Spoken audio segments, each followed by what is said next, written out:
ধর্মের দোহায়ে বাংলাদেশকে ভিলেন বানানোর চেষ্টায় মরিয়া ভারত। এবার লিটন দাসকেও বানালো ভুক্তভোগী।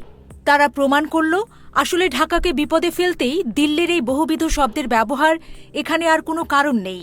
বাংলাদেশ ভারত সম্পর্কের টানাপোড়েনের প্রভাব সরাসরি পড়ছে দুই দেশের ক্রিকেট অঙ্গনে। সর্বশেষ আলোচনায় উঠে এসেছে ভারতীয় ক্রীড়া সামগ্রী প্রস্তুতকারী প্রতিষ্ঠান এসজি বা সানস্প্রাইলেস গ্রিনল্যান্ডসের সিদ্ধান্ত। প্রতিষ্ঠানটি আর বাংলাদেশি ক্রিকেটারদের সঙ্গে তাদের স্পন্সরশিপ চুক্তি নবায়ন করছে না। এতে সরাসরি ক্ষতির মুখে পড়ছেন জাতীয় দলের তারকা ব্যাটার লিটন দাস, ইয়াসিন আলী রাব্বি ও সাবেক টেস্ট অধিনায়ক মুমিনুল হক সহ আরও কয়েকজন ক্রিকেটার। দীর্ঘদিন ধরে এসজির বিশেষায়িত ব্যাট ব্যবহার করে আসছিলেন এই ক্রিকেটাররা। নিজেদের পছন্দমতো ডিজাইন, ওজন ও কাঠামো অনুযায়ী ব্যাট তৈরি করার সুযোগ ছিল তাদের। পাশাপাশি স্পন্সর লোগো ব্যবহারের মাধ্যমে আর্থিক লাভের সুযোগও ছিল উল্লেখযোগ্য। কিন্তু হঠাৎ করে চুক্তি নবায়ন না করার সিদ্ধান্তে ভেঙে গেল সেই সুবিধার ধারাবাহিকতা।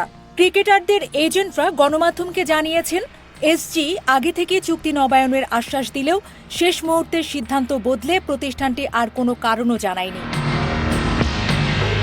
বিশ্লেষকরা মনে করছেন, বাংলাদেশ ভারতের সাম্প্রতিক রাজনৈতিক উত্তেজনাই এর পেছনে বড় কারণ হিসেবে কাজ করছে। বিশেষ করে মুস্তাফিজুর রহমানকে আইপিএল থেকে বাদ দেওয়ার ঘটনার পর দুই দেশের ক্রীড়া সম্পর্ক দ্রুতই বিষাক্ত হয়ে ওঠে। কলকাতা নাইট রাইডার্সের হয়ে 9 কোটি 20 লাখ রুপিতে দলে নেওয়া হয়েছিল মুস্তাফিজকে। অথচ উগ্র মহলের চাপ ও পরিস্থিতির অজানা অজুহাতে শেষ পর্যন্ত তাকে টুর্নামেন্ট থেকে বাদ দেওয়া হয়। এতে ক্ষুব্ধ প্রতিক্রিয়া দেখায় বাংলাদেশ। সরকারিভাবেও বিষয়টি গুরুত্ব পায়। ফলস্বরূপ দেশে আইপিএলের সম্প্রচারের বন্ধের সিদ্ধান্ত আসে। সেই সঙ্গে আইসিসিকে জানানো হয় ম্যাচ ভেন্যু ভারত থেকে শ্রীলঙ্কায় সরিয়ে নেয়ার অনুরোধ। এই ধারাবাহিক উত্তেজনার মধ্যেই এসজির এই পদক্ষেপ যেন আগুনে ঘি ঢালার মতো কাজ করেছে। ক্রিকেট অঙ্গনে আশঙ্কা জোরদার হয়েছে, ক্রিকেট ছাড়াও দুই দেশের অন্যান্য খেলাধুলায়ও অস্বাভাবিক প্রভাব পড়তে পারে। সংশ্লিষ্টরা মনে করেন, এই ধরনের সিদ্ধান্ত ভারতের নিজের পায়ে নিজেই কুঠার চালানোর মতো। ভারতের পাকিস্তানের সঙ্গে দ্বিপক্ষীয় সিরিজ না খেলার মতো অবস্থান যদি বাংলাদেশকেও কেন্দ্র করে তৈরি হয়, তবে তা হবে বড় ধাক্কা।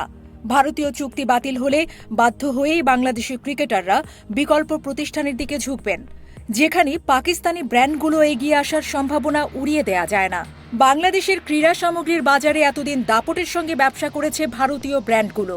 ক্রিকেট, হকি থেকে শুরু করে নানা খেলার সরঞ্জামে ভারতের উপস্থিতি ব্যাপক।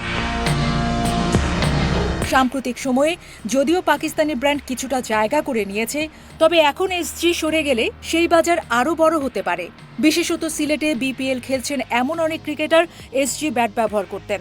স্পন্সর না থাকলে ঢাকার বাজারে এসজির বিক্রিতেও প্রভাব পড়তে পারে বলে ধারণা করছেন ব্যবসায়ীরা।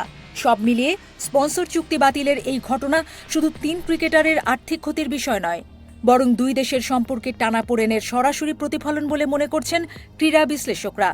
সামনে পরিস্থিতি আরও জটিল হলে দুই দেশের ক্রিকেট বয়কট, পণ্য বর্জন, এমনকি টিভি সম্প্রচার বন্ধের মতো পরিস্থিতিও হতে পারে। এমন আশঙ্কা উড়িয়ে দিচ্ছেন না বিশেষজ্ঞরা।